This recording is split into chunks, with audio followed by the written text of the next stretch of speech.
आप बात किसानों की करते हैं। एक पत्रकार हमसे पूछ रहा था कि आप क्या कहेंगे कल की सभा के बारे में, कल सभा हो रही, हमने कहा राजनीतिक सभा है। बोला किसान, हमने कहा उनकी पॉलिसी तुम्हें मालूम है? बोला नहीं, तो हमसे क्यों पूछ रहे हैं? पत्रकार हो, पहले पढ़ के आओ, सभा के अनुकूल आओ। हमें उन्हें शिक्षा देने की जरूरत नहीं है। और यह बात उस हक से बोल रहा हूं क्योंकि पत्रकारिता का विद्यार्थी रहा हूं और किसी जमाने में पत्रकारों को पढ़ाने वाला भी रहा हूं। अब बात ऐसी है, हम यहां संवाद करने आए हैं अपने लोगों के साथ। सन्यासी का सृष्टि में किसी से भेद नहीं होता है, लेकिन सन्यासी नेतृत्व सदैव से तैयार करता रहा है। इसीलिए भारत भूमि को सन्यासियों और संतों का देश कहा गया। आप यहां बैठे हैं, आपसे बिहार का अस्तित्व है। आप हैं तो बिहार है।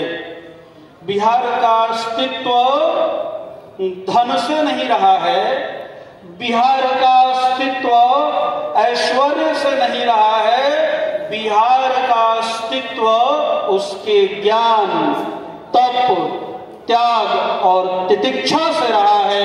इसीलिए सहजानंद सरस्वती ने अपने अवसान को प्राप्त हो रहे बिहार की भूमि को केंद्र बनाकर राष्ट्रीय आंदोलन को ऊंचाई दी।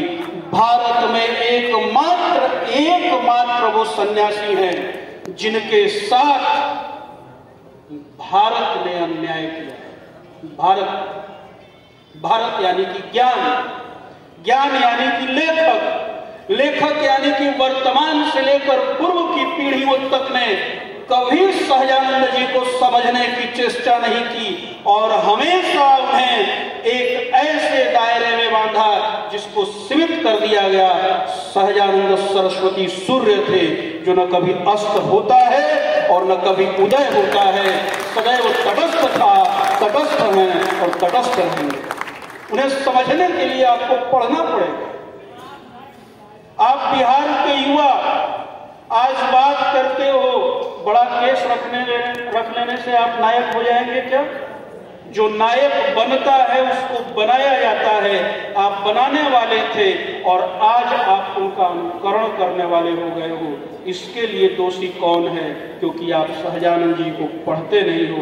पता है आपको, सहजानंद सरस्वती जी एकमात्र ऐसे सन्यासी थे जो कभी चुनाव नहीं लड़े, कभी राजनीति को उन्होंने अपना आका नहीं बनाया, सरपरस्ती नहीं दी, लेकिन पूरी दुनिया उनको राजनीतिक रूप से घेरती है। और जिस आदमी ने पूरे जीवन काल राजनीति किया और जिस व्यक्ति ने चुनाव तक लड़ा इसी बिहार के हाजीपुर से, वो धर्म सम्राट कहा जाता है।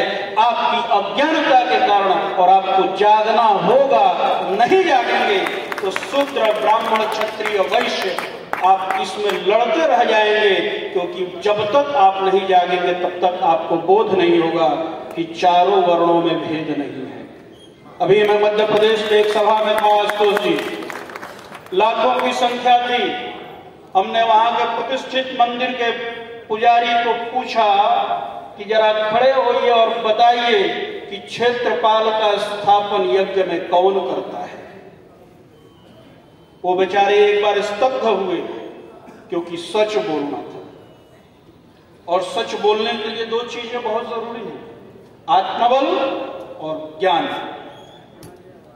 आए और बोला कि शूद्र स्थापित करता है क्षेत्रपाल को। हमने बोला कि जब शूद्र उसको यज्ञशाला से लेकर जाता है तो क्या उसमें द्रव्य रखा जाता है? बोले हाँ, रखा जाता है। हमने कहा जब शूद्र यज्ञशाला से द्रव्य ले रहा है और यज्ञ सनातन धर्म का श्रेष्ठतम प्रैक्टिकल स्वरूप है, उस यज्ञशाला से जब चारों वर्णों को सम्मान मिल रहा है तो भेद की बात किसने कही? इसको ढूंढो। और बात कर रहे थे किसानों के लिए, बात करते हैं आप किसानों की। तो यहाँ बैठे हुए पत्रकार महोदय जरा बताएंगे कि किसान संयुक्त रूप से टैक्स कितना देता है? आपने पूछा था ना कि स्वामी सहजानंद सरस्वती जी की प्रासंगिकता। किसान उपेक्षित क्यों है? आप पत्रकार प्रश्न करते समय ये क्यों नहीं पूछते कि किसान जो बिखरा हुआ टैक्स देता है आम आदमी की तरह, वो संयुक्त रूप से टैक्स कब देना शुरू करेगा?